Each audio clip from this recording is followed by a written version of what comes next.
welcome to the SinSters Halloween episode. I don't know how we pulled this off, guys, but we managed to have all three of us here this evening. How are you doing, Nat? Hi everyone, it's really great to be here with you girls. I miss you all. And I'm sorry if I sound weird. I've been sick like half of this month. It's been crazy. And so yeah, I sound really stuffy. But I'm happy we managed to finally be here together. It's like a Halloween miracle. And how are you doing, Noodles? I'm good. I'm a bit better at the minute. I've also been pretty sick myself. Mm-hmm. I'm not gonna go into too much detail, but I'm just gonna say I'm sick of hospitals. So yeah, I'm good though. I'm great. Yep. Y'all just need to stay away from me because it sounds like you are passing the plague around, and I am not in the mood to get, the bubonic plague right now. We're just zombies. That's what it is. That's it.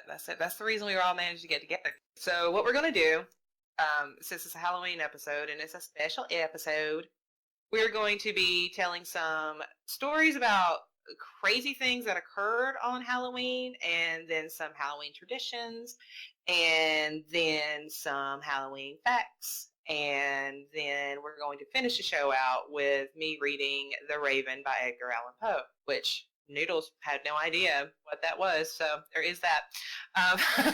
Yeah, no, I'm not a fan of poetry, sorry. So I guess we're going to go back and forth. I'll jump in with the first little tidbit, and then Noodles, you can pick up a tradition when I get done with this one, all right? Yeah, sounds good to me. Sounds good to me. The grand finale, 1963. On Halloween night, the Indiana State Fairgrounds Coliseum hosted a Holiday on Ice exhibition. Unbeknownst to the attendees, though, a propane tank had been leaking the entire performance, filling the unventilated room with doom. As the skaters prepared to do their pinwheel finale, the gas finally made its way to the popcorn machine, igniting a massive explosion and killing 75 people. The scene was considered by the fire marshal to be the most gruesome event in the town's history. So, here's the deal. This is what you get for having a Holiday on Ice thing on Halloween when you're supposed to have that shit on Christmas. So, it was their own fault. That's my opinion. I'm sorry for all the loss of lives. Okay. What's the tradition you got? Okay, let's see. Well, I found this article that goes over a bunch of different Halloween traditions. It's from mentalfloss.com. It's different traditions from around the world. So we have the Shaman Island and Scotland. So the Shaman Island and Scotland traditions. Ireland is actually considered to be the birthplace of modern Halloween, with its origin stemming from ancient Celtic and pagan rituals and a festival called Samhain or Samhain, the end of light half of the year. It took place thousands of years ago. Today, both Ireland and Scotland celebrate Halloween with bonfires, games, and traditional foods like barm, brack, and Irish fruitcake that contains coins, buttons, and rings for fortune telling. For example, rings mean marriage, while coins mean wealth in the upcoming year. And I can kind of vouch for that as a British person. Americanized Halloween is quite a new concept here. I will go over that on the next one, though. All right. Well, this kind of leads us to the next story that is a tradition that we have here, but y'all might not necessarily have there. Well, you said as much. You said it's not really as common there. A Killer Craving, 2011. On Halloween night, a 55-year-old Chicago resident, Liddell Peoples, got into a deadly altercation with his girlfriend, 49-year-old Maria Adams. Adams allegedly took a bag of Peoples' candy, sending him into a violent rage. Peoples took a knife and repeatedly stabbed Adams, killing her. Upon arrest, Peoples attempted to defend himself with the explanation that, well, she stole my candy. They were not sympathetic. He was held on a $2 million bond. So, yeah, we hand out candy here. Apparently, people kill over candy. I can understand if it's chocolate. I mean, I'd be upset, too. But That sounds American to me. Totally sounds American. Goodness. I mean, but I understand if it's chocolate. Yeah, definitely. Oh man, It's a little dramatic. a little. I mean, I kind of want to bounce off what I was saying last time. After the last story is basically here in the UK. Trick or treating is a relatively new thing. Like, I was talking to my mom about this not too long ago, and she said to me, like, point blank, she said, 1997 is the year that I really noticed that trick-or-treating was taking off here. She was like, because before then, like, kids just didn't go trick-or-treating. Like, it was an American thing that's, like, migrated over because of, like, television shows and, like, you know, people who've come over and lived in the UK and, like, why can't I go trick-or-treating?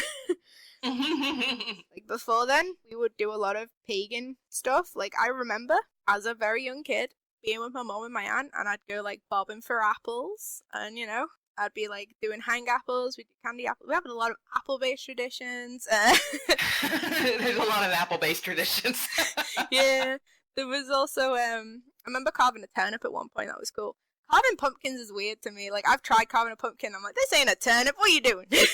It's a lot easier because it's bigger. You have a bigger surface to mess with. Yeah, but the I couldn't turnip's kind of imagine. soft. Yeah, but you can't put like a little light inside of the turnip and make Kind of, you hollow it out. It's a turnip. There's not enough room. All you gotta do with a turnip is just, like, basically cut the middle out, and then you carve, like, the side of it, and the middle of it gets put into a stew that you have, like, on Halloween night. Yeah, y'all are weird. Yeah, Halloween, trick-or-treating and all that. Like, I remember going trick-or-treating when I was little, and there was, like, 5 houses that I could go to. So it's more popular now, like, everyone does it. So it's, like, all the money's gonna go onto sweets in October. Yep. Oh, jeez. So, shall I just read the next story here? The next Yeah, go tradition? ahead. Well, this is the very infamous one. Is actually Dios de los Muertos from Mexico, which is a tradition that goes from November 1st to November 2nd. Mexico and parts of Latin America celebrate Dia de los Muertos, also known as Day of the Dead, to honor those who have passed away. It is believed that the gateways to heaven open up at midnight on October 31st, and the souls of children return to Earth to be reunited with their families for 24 hours. On November 2nd, the souls of adults come down from heaven and join in the festivities. Now, have either one of you seen the movie Coco? Yes. There you go. It's a good movie. I have to admit though, I kind of want a cholo dog. I mean, they're little black hairless dogs, and they're so warm, and I really want one. But apparently, they get sunburnt really easy. I need one to be like my career and my soul. And I love how, like, people, dress up for that event. It's really beautiful, honestly. With the skull makeup and bright colors and everything. I love it. I'm kind of obsessed with sugar skulls. Like, I have a sugar skull tattoo. I have a sugar skull actually sitting in front of me. So yeah, I'm all about Day of the Dead. Yeah, I love the Day of the Dead tradition, especially because, like, it's like children who have passed away come down. And it's like, like, I know people lost children, and it's like, to me that's something that's really, like, heartwarming. Yeah, you just get to hang out with your deceased relatives one night, you know? And then you you give them food. Say hi to your nan. All that would be great. Exactly. Right, so moving right along, we were just, here there's always, I know, even especially when kids go out trick-or-treating, and the first thing you do when you get home is that you have to hand your candy to your parents, and they have to go through your candy and check it and make sure it's safe. Well, apparently this was not always a tradition, and it became a tradition in 1974. Now, the reason it became a tradition is because Ronald Clark O'Brien poisoned his own son with cyanide-laced Halloween candy. The father actually poisoned his own son's candy, and the reason is because he wanted a life insurance policy that he had taken out on his own child. And so, yeah, because of that, and it making national headlines, because at first the story was, he didn't know, the kid got some candy from someone, like, on trick-or-treating. Well, then it came out that no, he had actually done it. And in 1984, he was executed because of that. So at least there's that. But yeah, one dude in Texas screwed up all the candy for the kids, where you have to walk around with this giant bag of candy all night. You can't even put your hands in it, so there's that. Yeah, no, that's a monster. Okay. Yeah. I don't understand. Pretty messed up. I don't understand how you could do that to someone, like a kid or an adult, like, just fucking poison them. Like, it's sick. It's like, that's painful. It's painful as well. It's like not sick bastard. Anyway. Especially your kid. Like, it's your kid. All right. So what's the next fact? Yeah. Okay. Next story we've got is from Romania. Is actually the Day of Dracula. Everyone's heard of Dracula. A lot of people know, a fair amount of people know that, like, the Dracula story actually comes from Vlad the Impaler. So in Romania, it's a tradition where they will celebrate Vlad the Impaler Tepes, purported home at Bran Castle in Transylvania, Romania. They tend to flock to the house and celebrate around it. Sorry, not the house, the castle. What am I saying? Although it was never actually. It's one of those giant houses. Yeah, one of those massive fucking houses. No, it's a castle. Stupid noodles. All right. Yeah. Although it was never actually his castle, there has been a long-running debate over whether it was actually would have visited there at all. There's a large number of guides and inclusive travel packages in Romania that offer tours and parties at Count Dracula's castle for Halloween specifically. Oh, I'd be down. I'd totally go. I bet that's so expensive though. I bet that they've got the proper tourist prices for that though. Yeah, because that is like the biggest day. That's probably like the biggest tourism day of the year. Yeah, well. All right, moving right along. Apparently, there is a haunted house that I keep seeing on the news. A haunted house, for those of you who don't know, it's basically just like a haunted attraction. Usually, I know here around Georgia, we have a lot of them. Like sometimes we have like a haunted woods where you like go through like a trail at nighttime, and people jump out and scare you, and they have chainsaws and stuff. Not with that chain on. Just freak you out. Well, apparently there's one, and I cannot remember the exact state. I think it may be North Carolina, might be Virginia. I'm not quite sure. Anyway, to get into this haunted house, you have to sign a 40-page waiver, basically saying this is the stuff that's going to happen to you, could happen to you while you were inside the facility. Well, most people think, okay, this is just whatever. This is just as scary. Well, then before you go in, you have to then sit and watch a 2-hour-long video explaining what they'll do to you while you're inside. Things range from dunking your face in mud to throwing quote-unquote blood on you to holding you down while, monsters around you. The funny thing is that the owner of this place, the owner of this haunted house, he does offer, if you make it all the way through, he will give you $20,000. And so far, no one has made it all the way through. The other funny thing about this is that the owner himself has said that everything is a psychological game, and he doesn't actually do anything to you. What he does is puts you in a complete immersive experience by completely blindfolding you. There's absolutely no way you can see. You're then led by the hand by someone who stays in contact with you the entire time, always talking to you, always touching you, never leaves you alone. When you enter whichever room, they're the ones that describe everything that's happening. Well, they describe it in such detail that people have been known to just pass out. People have been known just to wet their pants. No one has finished the attraction, and it's been open for several years, and now they're actually trying to close the haunted house down. But his lawyers insist that nothing actually happens to these people. We just make them believe that things are happening to them. I personally think that I could totally make it through and be fine, because I could just go to my happy place in my head and I would be fine. What do you guys think about that one? Would you do it? I get scared way too easily, and knowing that that's gonna feel like too real, I wouldn't make it. Like, I don't think not even like a whole hour. That is crazy, because I just told you what happens. Nothing happens. I just can't. $20,000 is a lot of money. What about you, Noodles? I don't know. To be honest, I've got friends who work in horror attractions, and I think that idea of the waiver and telling them exactly what's going to happen before they go in is a fantastic idea, because I have friends literally my friends who work in, especially Halloween time when it gets busy, who work in horror houses. They are covered in bruises, they've had bones broken because people just fucking attack. They don't care. Some people go in there for the joy of beating up someone that can't hurt them back. And it's I think that's a fantastic idea for starters. Several years ago, I worked at a haunted attraction, and I got punched right in the sternum by some kid. I didn't even get close to him. I slammed this loud thing on a metal container that was next to me just to scare them, and I'd run out of the shadow and yell. But I was a good, foot and a half away from the kid. You can't touch him.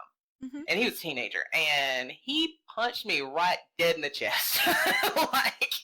I couldn't breathe.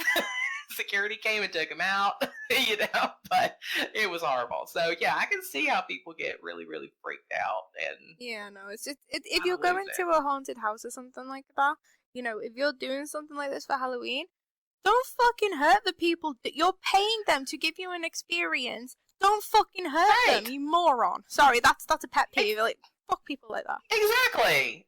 It'd be like going to watch a scary play and then, running up and beating the crap out of the actors. Yeah, like you don't go to watch the fucking Saw movie and then run up to the fucking screen and start punching it. No, you sit there and watch the bastard movie. People in haunted attractions aren't actually going to physically touch you because they're not allowed to. It's plain and simple. Anyway, that's my rant on that over. Okay.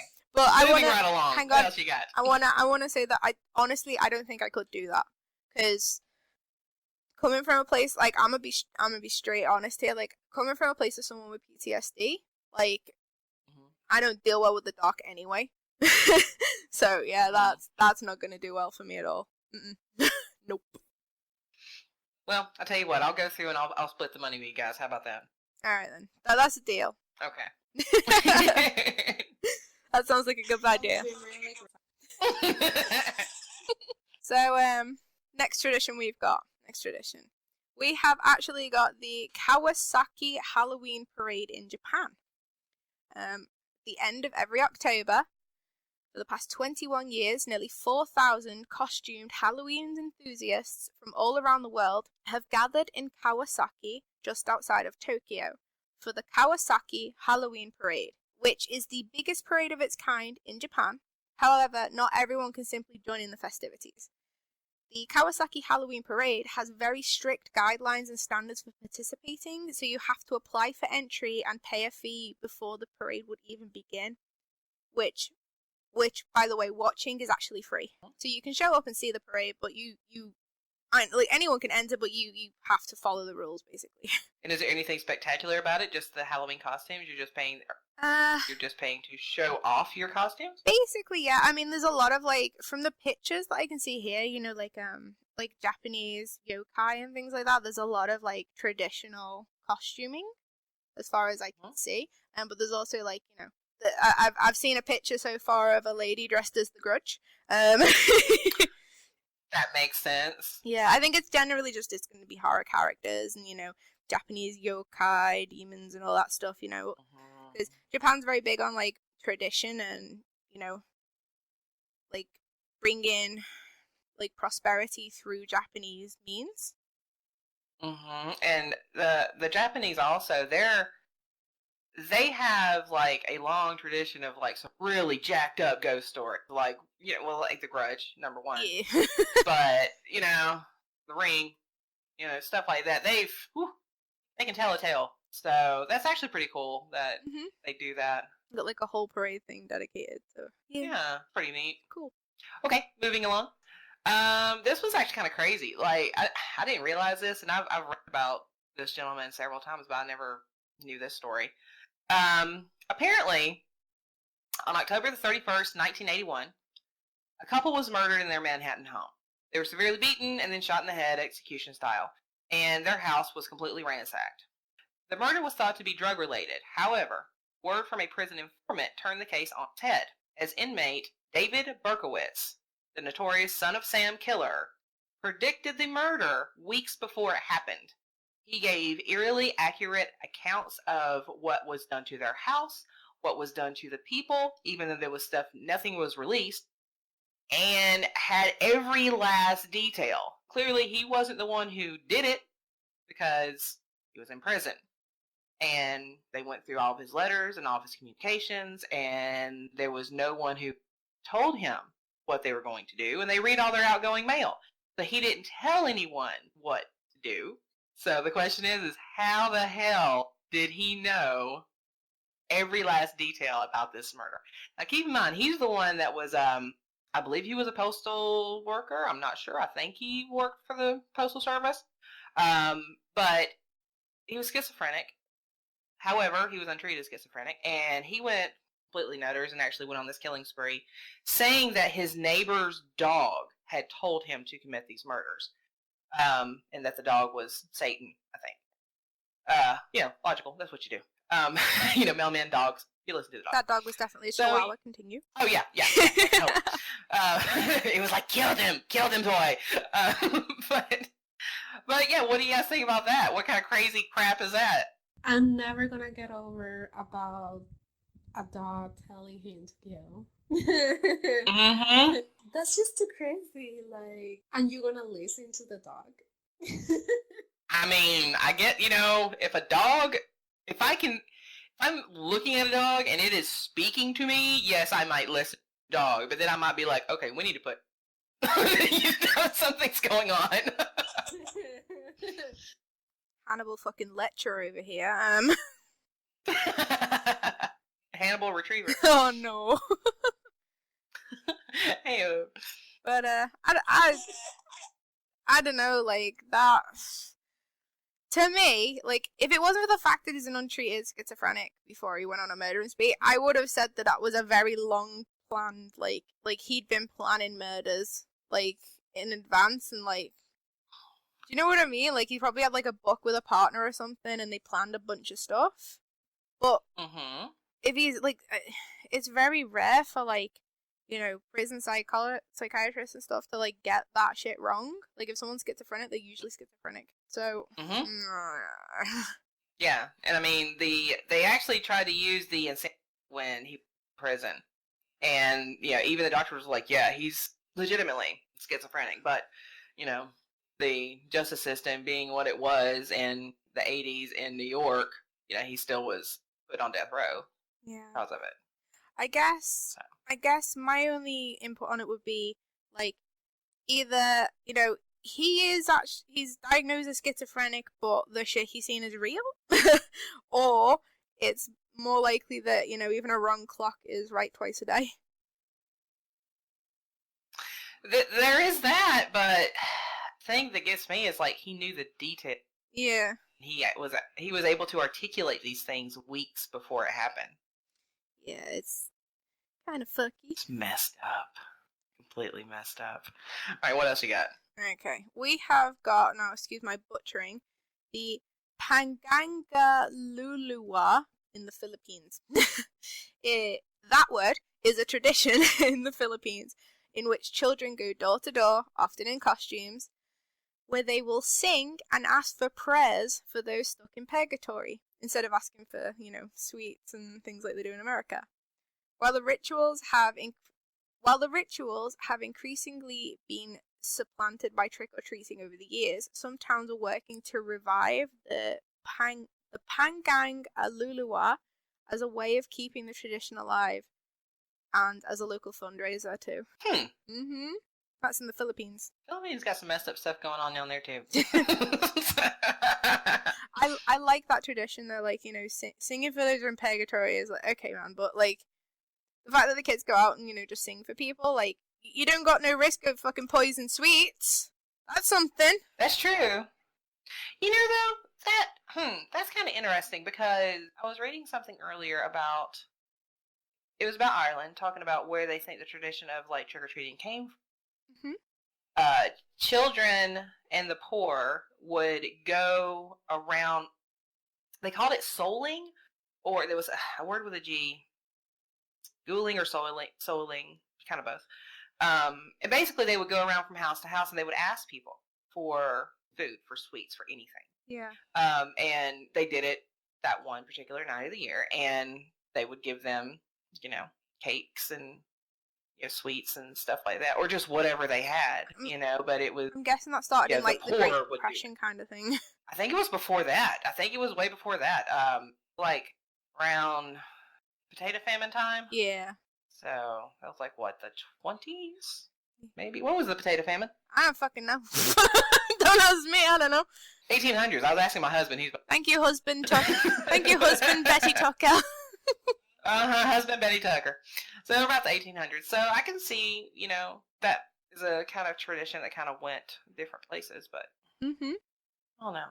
It's kind of interesting. Yeah. A local fact checker in the background. Right. Yeah. You use him more than you'll know. Oh no.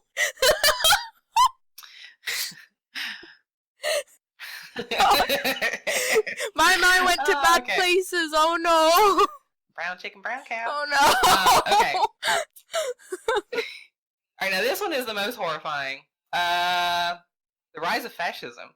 On October the 31st, 1922, the Italian dictator Mussolini was elected to power, and that's when fascism took off in Europe. Yay. So we have that to thank. Yay, Halloween. Just ruin it for everybody. Yay, fascism. Yay, fascism. Boo, fascism. Yeah, no one likes fascism. Except fascists. Right. Yes. Okay. Are we ready for the next tradition? Mm-hmm. Alright, this one's quite interesting. It's the Hungry Ghost Festival from Hong Kong. On the 15th day of the 7th lunar month, which is around mid-August to mid-September, the people of Hong Kong celebrate the Hungry Ghost Festival. In several parts of East Asia, people believe that spirits get restless around this time of year and begin to roam the world. The festival is a way to feed these spirits both the food and money they need for the afterlife. It's part of a larger month-long celebration that also features burning paper and food offerings. Wow. Mm-hmm. Well, that's almost like Day of the Dead, but extended. Yeah. Yeah, I really like Asian spiritual traditions, like the way that they will leave food and things like that for deceased people and just spirits in general. Mm-hmm. I think that's cool. It also really reminds me of Egyptian traditions, like with the pharaohs and stuff. Because when they were put into the pyramids, mm-hmm. Their tombs, they were usually outfitted with basically money, whatever currency they used at the time, gold and honey, and so they had food and they had all kinds of stuff that they carried with them that would then be with them in the afterlife. But it depended upon how popular and loved they were, the more stuff they would have. Mm-hmm. So yeah, I can see that. How there's also live burial of slaves. Yay! There's a live burial of slaves because you might need a slave. Yeah, you might need a slave in the afterlife. Can't even be released by death. Nope. Whatever. It's fine. Alright, let's see. Just to recap, burial of slaves is bad. Slaves are bad. And fascism is bad. Slavery is bad, okay? Yep. Okay. We shouldn't have to say that, but apparently we do. Shouldn't have to, but It is what it is. You got another story for us? Okay, I have another one. Yeah. Sure did. In 2012, a woman from Oregon bought a graveyard decoration kit. Inside the kit, she found a note. It was a Chinese factory worker who claimed he and other workers were tortured. They were forced to make these toys for 15 hours a day with no pay or days off. He asked that the note be sent to the World Human Rights Organization. The woman did as instructed, and the workers were set free because it was really happening. There's that running joke if you get a Chinese fortune cookie and it's just being held out of a Chinese fortune cookie company. He wrote a note, stuck it in the toys, and this woman found it, and workers were set free. Jesus fucking Christ. I hate people, man. Fucking hate humanity. Oh, man. God, people are the worst. People are the worst. Yeah. No, fucking... Again, slavery is bad. Slavery's bad. Jesus Christ on a bike. Right. Stop being lazy and you do the work. Mm-hmm. Mm-hmm. Well, that's the end of my depressing facts for Halloween. So tell me the rest of the traditions you got. All right, we've got the Pitru Paksha tradition in India, which is for 16 days during the second Paksha of the Hindu lunar month of, here we go, Bhadrapada. I'm so sorry. I am butchering that. Many people in India celebrate the Pitru Paksha in the Hindu religion. It is believed that when a person dies, Yama, the Hindu god of death, takes his or her soul to purgatory, where they'll find their last 3 generations of family. During Pitru Paksha, the souls are briefly allowed to return to Earth and be with their families. In order to ensure their family's place in the afterlife, one must perform the ritual of, here we go again, Shraddha. That's got a lot of H's there. No, it's an extra H. Yeah. Which includes a fire ritual. If the Shraddha isn't performed, the soul will wander the earth for eternity. During Pitru Paksha, families offer the dead food such as kahir, which is a sweet rice and milk, lapsi, which is a sweet porridge, rice, lentils, beans, and pumpkins, which are cooked in silver or copper pots and served on banana leaves. Interesting. It's kind of sweet though. I think that's like I said before about like East Asian traditions. Like I'm kind of like ignorant to just Asian traditions in general, like Middle Eastern.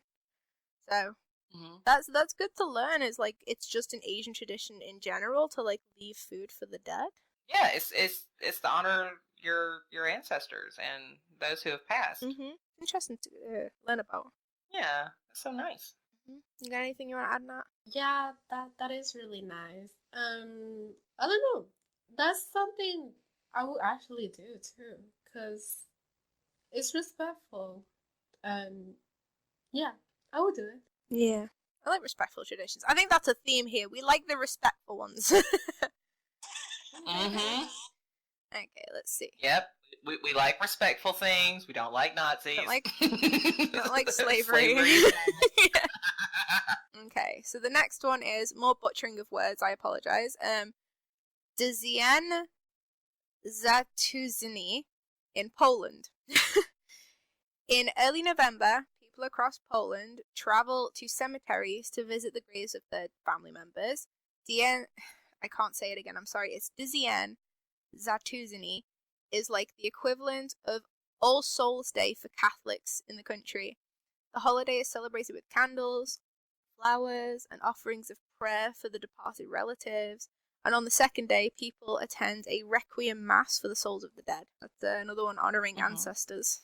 I like that one too. Yeah. There's a general theme. I mean, a genuine theme going on. I guess maybe because maybe it's a thing around autumn time where, you know, all the leaves are dying and all the plants start to go away, all that kind of stuff. Like, you're harvesting the plants, like, you know, your vegetables, your crops and everything, all the stalks die and go back into the ground ready for winter. Like, there's a theme of, like, death in a sense in the autumn months. So I think maybe that's, like, where it comes from, in a sense.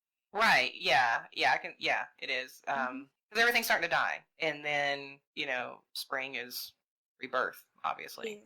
I think that's kind of where it's, like, coming from, and, like spring's always, like, kind of, like, a fertility thing as well, so. Yeah. It's nice, though, it's nice. Okay. Let's see, next tradition, we have got here we go again, Awuru Odo Festival in Nigeria. The Awuru Odo Festival marks the return of dearly departed friends and family members back to the living, lasting up to 6 months. The holiday is celebrated with feasts, music, and masks before the dead return to the spirit world. Although the Odo Festival is an important ritual, it happens once every 2 years when it is believed that the spirits return to the earth. That's a bit of a change there. Yeah. It lasts for 6 months and it happens. Sorry, now it lasts for 6 months and it goes on for once every 2 years. I can understand if it lasts for 6 months. I mean, you wouldn't want to do that every. I mean, sounds fun to me. Yeah, the picture here, like they're all wearing like these really big grass suits. Like it looks fantastic, honestly. Hang on, I'll put this in. Oh, those are awesome. Really, really cool. We'll make sure to pop a picture into the video so you guys can see it. It's really, they kind of remind me of like scarecrows. It vaguely reminds me of like Hawaiian skirts. Yeah, or like a straw man.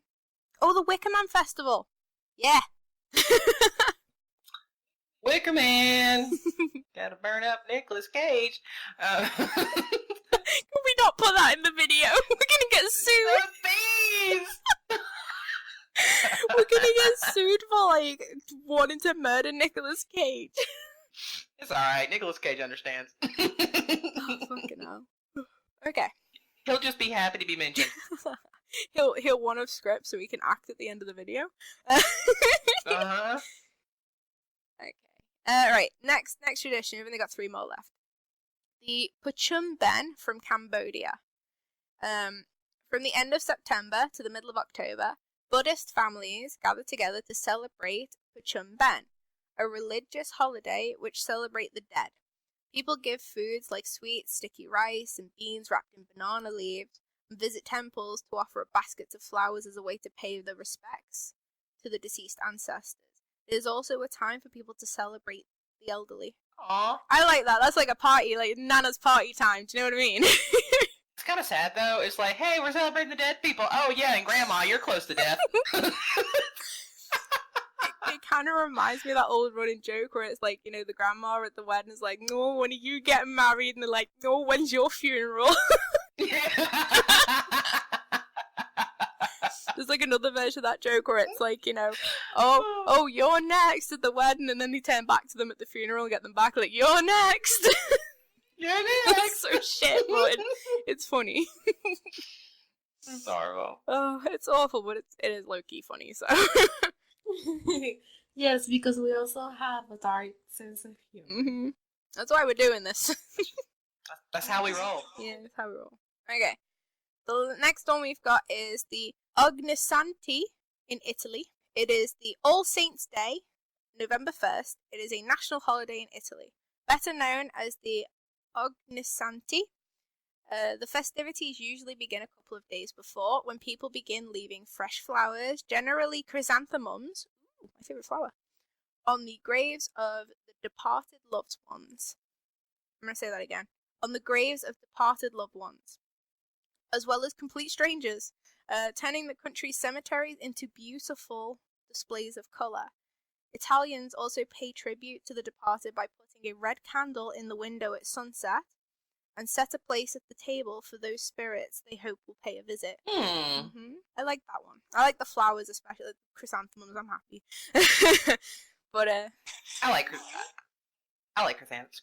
I can't. It's hard to say chrysanthemums. Mm-hmm. I think they're very pretty. I kind of like the place set as well, because like if memory serves right, that was a thing for Day of the Dead as well, where they will set a place for a deceased loved one at the table. Mm-hmm. They do. I think like that's interesting as well, because like Italy is like more of a Western thing. Like then you've got even further west is Mexico, but it's somehow like skipped over the other countries. Mm-hmm. Weird that it's like a 7-10 split kind of thing. Yeah. But it's still cool. Alright. Finally, we have the last one. It is the All Saints and All Souls Day, which is a worldwide holiday, apparently. On November 1st, many Catholics around the world celebrate All Saints Day, followed by All Souls Day on the 2nd of November.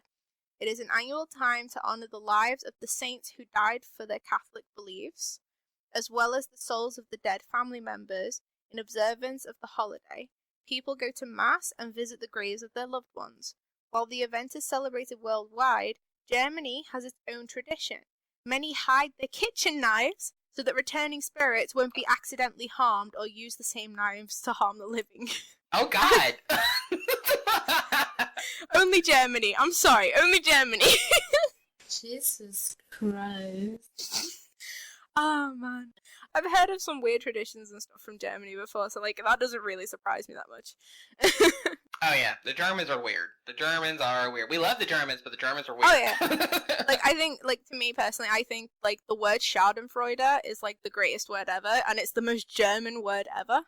Like, do you know what it, do you know what it means? Schadenfreude literally translates to pleasure from other people's pain. Oh, sometimes that is me. I'm sorry. If I see someone fall down, Yeah. is to laugh and then go, oh my God, are you okay? But I'm going to laugh before I do that. Yeah. Like it's that sort of sense of like, that whole dark humor thing where you can laugh at someone else's, like, it's a human nature thing, I can laugh at you because I'm not in that position. Like, it's a natural human instinct to feel that way, and I think that it's interesting that no other language has a word for that other than German. Those Germans. Those freaking Germans. They just tell it how it is, man. That's what it is.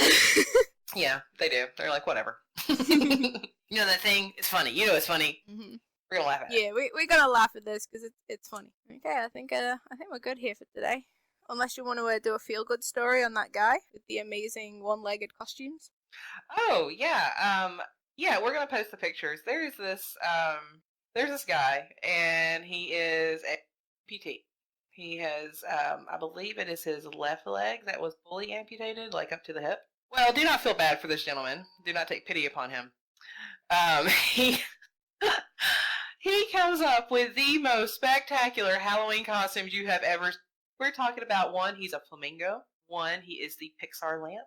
That's this year's. That's this year's. 1 year. Pixar lamp is this year. Yes, that's this year's. Yeah. 1 year he was the leg lamp from A Christmas Story, which is fantastic. So yeah, we'll post pictures and a link to. I think he has an Instagram. I can. We'll post a link to that. I can give you a little bit of information on him as well while we're showing these pictures. His name is actually Joshua Sundquist. He lost his leg to cancer when he was 9 years old, which made him an amputee. And he says to himself he's got a really good sense of humor about it. He is a ski racing champion, I believe. Let's see. He became a motivational speaker. He became quite famous on social media as well, especially through his Halloween costumes and such. When you see images of him from when he was actually doing the skiing, like, he was he is a strong guy. Do you know what I mean? Mm-hmm. There's Gingy from Shrek, like, missing a leg. Someone took a bite out of it. He was a leg lamp 1 year. Like, So funny. yeah, he's really good at like, as I said, his sense of humor is top notch, and like the fact that, like, he can do what he does is just fantastic. And like the videos that I've seen of him doing skiing, like, when you see it, like, from a distance, the skier coming down the hill, the way he moves, like, you wouldn't even realize he only had one leg doing it. Mm-hmm. I've seen it. He uses kind of like a. It reminds you of like a snowboard, like just one. Yeah. Clearly, it's not two skis because he wouldn't need it. He's American as well, by the way. Yeah. Yeah, he became a Paralympic ski racer. But yeah, he's a cool dude. Check out his social medias. We'll pop some info. That's pretty awesome. That's our feel good story for Halloween. Go and check out his Pixar lamp video. It's brilliant. He even put the sound effects in. It goes ba-dunk, ba-dunk, ba-dunk. It's so great. Like, I say those sound effects, you know what I'm talking about. Ba-dunk, ba-dunk, ba-dunk. So good. So freaking good. The only thing that could have made it more perfect is if he would have had like a light face, like, I think, like a shining light came out. I think the face does light up. Oh, I have to watch it again. Maybe I didn't see the face. I'm gonna double check. Let me double check right now. It does light up, yeah. Okay. He also does like these like motivational, and he'll just show pictures of himself doing the Halloween costumes. I'm just gonna post that picture in recording context for Nat to look at now. Alright, well, I think that's everything covered for today. Like, we only have one final thing for you guys. So me and Nat are gonna sign off now and let Betty take the reins. Thank you, everyone, for spending your Halloween with us. We had a lot of fun, and we look forward to seeing your comments and your suggestions for future shows. And we hope that you had a wonderful night full of candy and not so full of, like, weird tragedy crap that we were talking about. And we will be back on Sunday with our regular scheduled program. Yeah. So, see you guys later. Bye. Bye. Sorry I didn't talk much. I'm still sick, but I love you guys. The Raven, Edgar Allan Poe.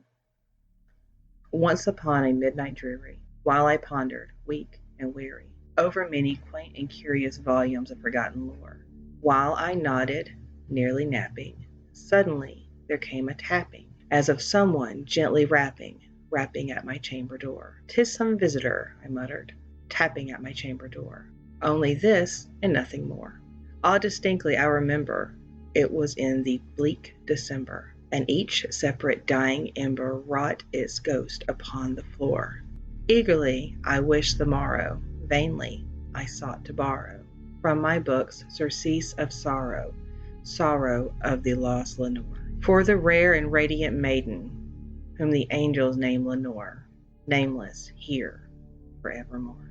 And the silken, sad, uncertain rustling of each purple curtain thrilled me, filled me with fantastic terrors never felt before, so that now, to still the beating of my heart, I stood repeating, "'Tis some visitor, entertaining entrance at my chamber door. Some late visitor, entertaining entrance at my chamber door. That is it, and nothing more. Presently my soul grew stronger, hesitating then no longer. Sir, said I, or madam, truly your forgiveness I implore, but the fact is I was napping, and so gently you came rapping, and so faintly you came tapping at my chamber door, that I scance was sure I heard you.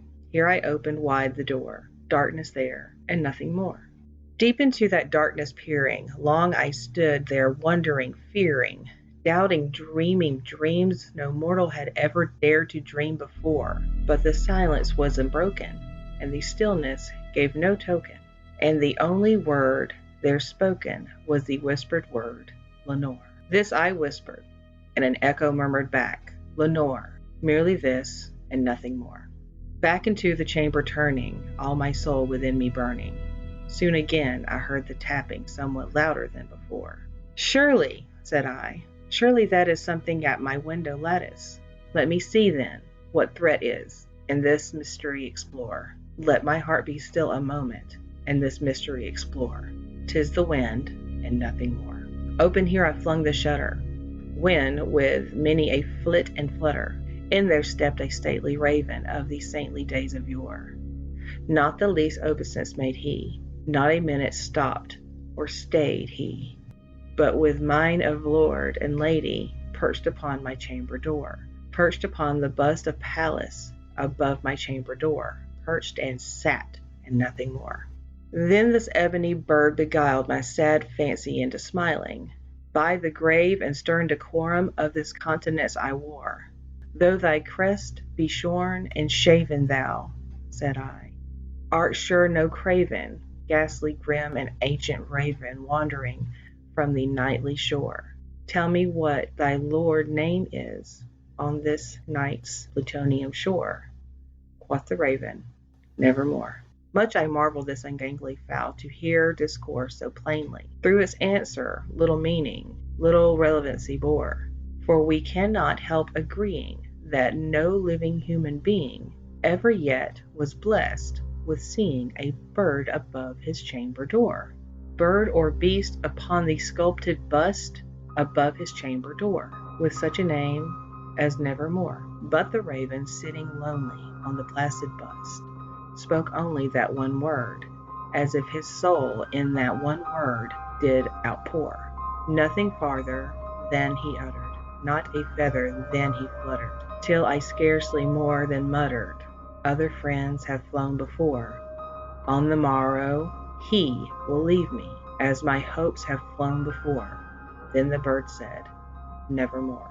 Startled at the stillness broken, my reply so aptly spoken, doubtless, said I, what it utters is only stock and store, caught from an unhappy master, whom merciful disaster followed fast and followed faster, till the songs one burden bore, till the dregs of his soul that melancholy burden bore, of nevermore. But the raven, still beguiling at my fancy into smiling, straight I wheeled the cushioned seat in front of the bird, the bust and the door. Then upon the velvet sinking, I betook myself to linking fancy upon fancy, thinking what this ominous bird of yore, what his grim, ungainly, ghastly, gaunt, and ominous bird of yore meant by choking nevermore. This I sat engaged in guessing, but no syllable expressing, to the fowl whose fiery eyes burned into my bosom's core. This and more I sat divining, with my head at ease reclining, on the cushion's velvet lining that the lamplight gloated o'er, but whose velvet lining with the lamplight gloated o'er, she shall press, nevermore. Then methought the air grew denser, perfumed with an unseen censer, swung by seraphim whose footfalls tinkled on the floor. Wretch, thou God hath lent me, by the angels have sent thee, respite and nepenthe from thy memories of Lenore. Quaff, oh quaff, that kind of nepenthe, and forgot the lost Lenore. Quoth the raven, nevermore. Prophet, thing of evil, prophet still, if bird or devil, whether temper sent, or whether tempest tossed thee here ashore, desolate, Yet, all undaunted, on this desert land enchanted, on this home by horror haunted, tell me truly, I implore, is there balm in Gilead? Tell me, I implore. Quoth the raven, nevermore. Prophet, I say, thing of evil, prophet still, if bird or devil, by the heaven that bends above us, by the God we both adore, tell this soul with sorrow laden if, within the distant Aidenn, it shall clasp a sainted maiden, who the angels have named Lenore. Clasp a rare and radiant maiden, whom the angels name Lenore. Quoth the raven, nevermore. Be that word our sign of parting, bird or fiend, I shriek. Upstarting, get thee back into the tempest and the night's Plutonian shore. Leave no black plume as token of the lie thou hast spoken. Leave my loneliness unbroken. Quit the bust above my door. Take thy beak from my heart, and take thy form from my door. Quoth the raven, nevermore. And the raven, never flitting, still is sitting on the pallid bust of Pallas above my chamber door. And his eyes have all the seeing of demons that is dreaming, and the lamplighter streaming his shadow on the floor, and my soul out that shadow that lies floating on the floor shall be lifted never more.